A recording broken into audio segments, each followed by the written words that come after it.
Middle class लोग इसलिए गरीब रहते हैं क्योंकि वो खुद नहीं जानते कि उनकी 6 आदतें उन्हें गरीबी में धकेल रही है। कहीं ये 6 आदतें आप में तो नहीं है। देखिए 6 हैबिट्स इतनी कॉमन है कि आज हर मिडिल क्लास इंसान इनमें फंसा हुआ है और इन्हीं की वजह से उसे मिडिल क्लास का टैग लेकर भी भटकना पड़ रहा है। अब इन 6 में से एक भी आदत अगर आप में है तो उसको सुधार लो, वरना हमेशा आप रैट रेस में फंसे रहेंगे। पैसा कितना भी आ जाए लेकिन आपके पास टिकेगा नहीं। सो विदाउट वेस्टिंग टाइम चलिए फटाफट देखते हैं 6 आदतें कौन सी है और उनसे छुटकारा कैसे पाया जा सकता है। देखिए सबसे पहले तो मैं आपको एक चीज क्लियर करना चाहूंगा, मैं कोई बहुत अमीर नहीं हूं, मैं भी एक मिडिल क्लास फैमिली से बिलोंग करता हूं। हालांकि आज मेरी फाइनेंशियल कंडीशन काफी अच्छी हो चुकी है। बचपन में जब मैं अपने पेरेंट्स के साथ मार्केट में या किसी भी मेले में घूमने जाता था तो मेरे पेरेंट्स कोई भी चीज खरीदने से पहले बहुत बार सोचते थे, पैसों को संभल संभल के खर्च करते थे। खास करके मेरी मम्मी जो एक एक रुपए का हिसाब रखती थी। वैसे ये कहानी सिर्फ मेरे पेरेंट्स की नहीं है, आपके पेरेंट्स भी ऐसे ही होंगे। लेकिन जब मैं बड़ा हुआ, जॉब करने लगा और मुझे पहली सैलरी मिली तो मुझे लगा मैं इस दुनिया का सबसे अमीर इंसान हूं। और इसी एक्साइटमेंट में आके मैं पूरी फैमिली के साथ मॉल में गया, जम के शॉपिंग की, जो भी चीज पसंद आई तुरंत खरीद ली। उसके बाद में हमने पिक्चर देखी और रात में एक लग्जरी रेस्टोरेंट में खाना भी खाया। अब मुद्दे की अगर मैं बात करूं तो उस टाइम मुझे ये चीज रियलाइज ही नहीं हुई कि मैं पागलपन कर रहा हूं। लेकिन आज जब मैं सोचता हूं तो मुझे समझ में आता है कि मैं भी लाइफस्टाइल इन्फ्लेशन का शिकार हो गया था। मतलब जैसे ही मेरी इनकम बढ़ी मैंने अपने खर्चे भी बढ़ा दिए। और दोस्तों आज इसी लाइफस्टाइल इन्फ्लेशन से हर मिडिल क्लास इंसान जूझ रहा है।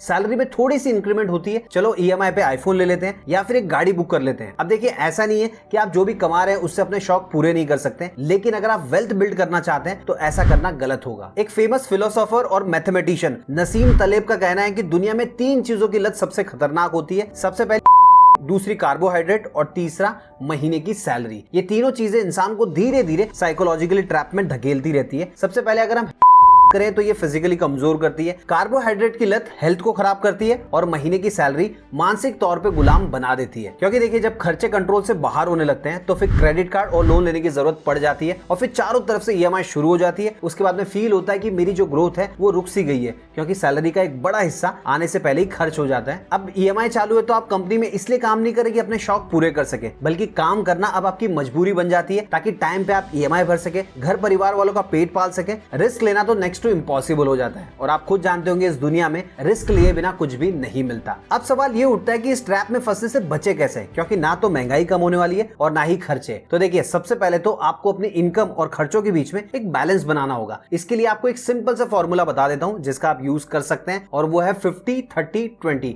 इसे आपको फॉलो करना होगा। इस रूल के हिसाब से आपकी जो भी इनकम है उसका 50% हिस्सा आपके एसेंशियल खर्चों के लिए जाता है, जैसे कि राशन पानी हो गया, घर का किराया होगा, बिजली का बिल हो गया, हेल्थ इंश्योरेंस हो गया, ये सारी चीजों के लिए। और 30% हिस्सा आप रिवॉर्ड और एंजॉयमेंट के लिए रखते हैं ताकि आपकी जो भी इच्छाएं हैं उनको दबाने की जरूरत ना पड़े। आखिरी का बचा हुआ 20% हिस्सा जो होता है वो आप इन्वेस्टमेंट और इमरजेंसी फंड के लिए रखते हैं ताकि आपका जो पैसा है वो ग्रो भी होता रहे और मुसीबत के टाइम आपको काम भी आए। वैसे अगर आप चाहें तो इस 30 और 20 को रिप्लेस भी कर सकते हैं और ये जो नंबर है इसको थोड़ा आगे पीछे भी कर सकते हैं।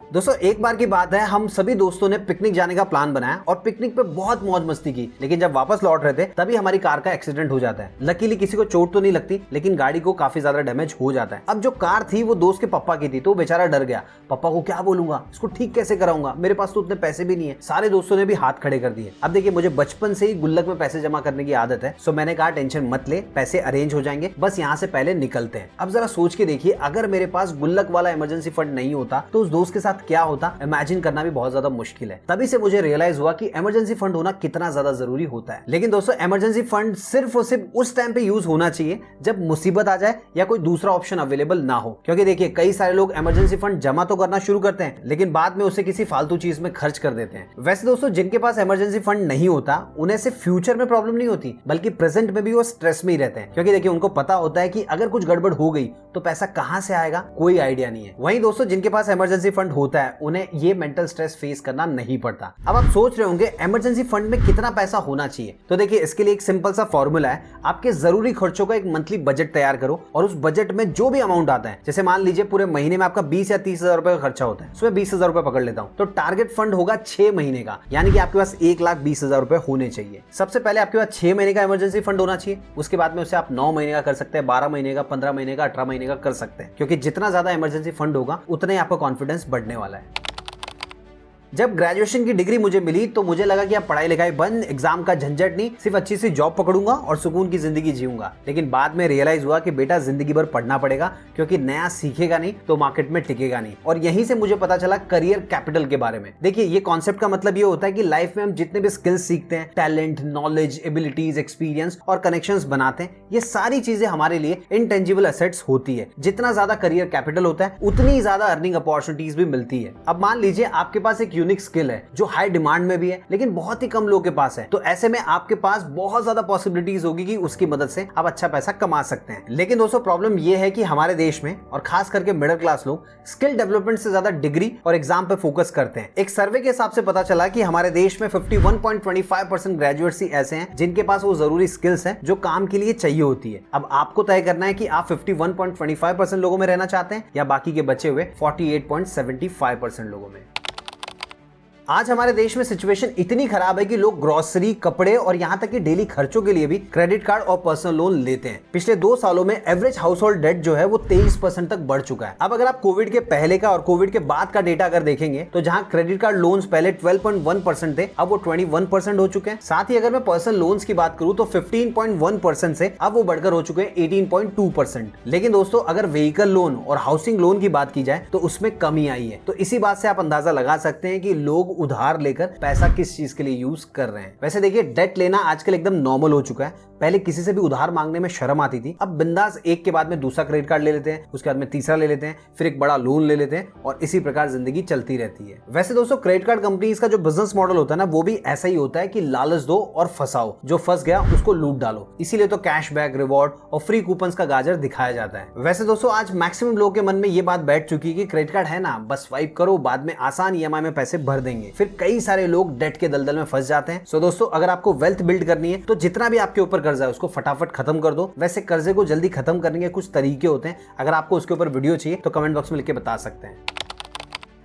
हमारे देश का मिडिल क्लास इंसान अगर पुलिस, कोर्ट और हॉस्पिटल के बाद में किसी चीज से डरता है तो वो है टैक्स। हालांकि टैक्स तो हर किसी को देना ही चाहिए, चाहे मिडिल क्लास हो या फिर अमीर इंसान हो, क्योंकि बाद में वही पैसा हमारे देश के विकास में काम आता है। लेकिन फिर भी मिडिल क्लास इंसान टैक्स भरने से डरता है, क्योंकि ज्यादातर लोगों को टैक्स बचाने के लीगल तरीके पता ही नहीं होते। जबकि दोस्तों, वेल्थ बनाने के लिए स्मार्टली टैक्स बचाना भी आना चाहिए। वहीं अगर हम अमीर लोगों की बात करें तो सबसे पहले वो टैक्स के लिए प्लानिंग करते हैं और उसके बाद में टाइम पे टैक्स भी भरते हैं। अब आप में से कुछ लोग कहेंगे उनके पास तो CA होते हैं जो लीगल एडवाइस देते हैं, इसके अलावा उनकी इनकम भी ज्यादा होती है कि वो टैक्स आसानी से भर सकते हैं। अब दोस्तों, मैं आपसे जानना चाहूंगा, हमारे देश में सबसे ज्यादा टैक्स कौन भरता है? बड़े बड़े बिजनेसमैन, कॉर्पोरेट हाउस, ये लोग? Answer is no. सबसे ज्यादा टैक्स देने वाले 7 करोड़ लोगों में से 94% सैलरीड क्लास से आते हैं। अब ये मत समझना कि अमीर लोग टैक्स को चुराते हैं, बल्कि वो टैक्स सिस्टम को लीगली ऑप्टिमाइज करना जानते हैं ताकि कम से कम टैक्स वो भर सकें।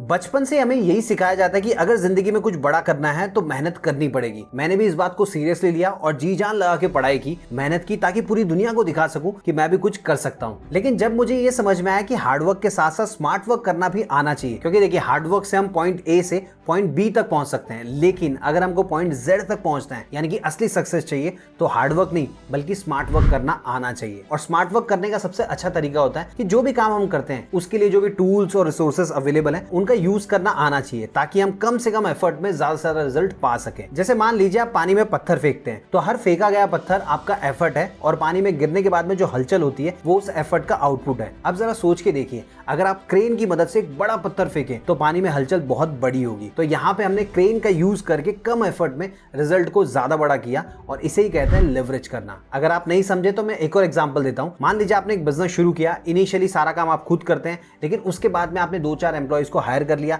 एक सिस्टम बना दिया, सबको कुछ ना कुछ काम असाइन कर दिया। उसके बाद में एक और एम्प्लॉय को हायर किया ताकि वो सबको देख सके कि प्रॉपर्ली काम कर रहे हैं कि नहीं कर रहे हैं। उसके बाद में आप काम करें या ना करें, आपका काम चलता रहेगा, क्योंकि आपने ऐसा सिस्टम बनाया जो ऑटोमेटिकली काम करने वाला है। वैसे दोस्तों, अगर आप भी जानना चाहते हैं कि सिस्टम कैसे बनाया जा सकता है तो उसके ऊपर एक डिटेल में अलग से वीडियो बनाना पड़ेगा। आप कमेंट बॉक्स में लिख के बता सकते हैं। वीडियो पसंद आए तो वीडियो को लाइक कीजिएगा, इस वीडियो को अपने दोस्तों के साथ शेयर कीजिएगा। मिलते हैं दोस्तों अगले वीडियो में फिर एक इंटरेस्टिंग टॉपिक के साथ।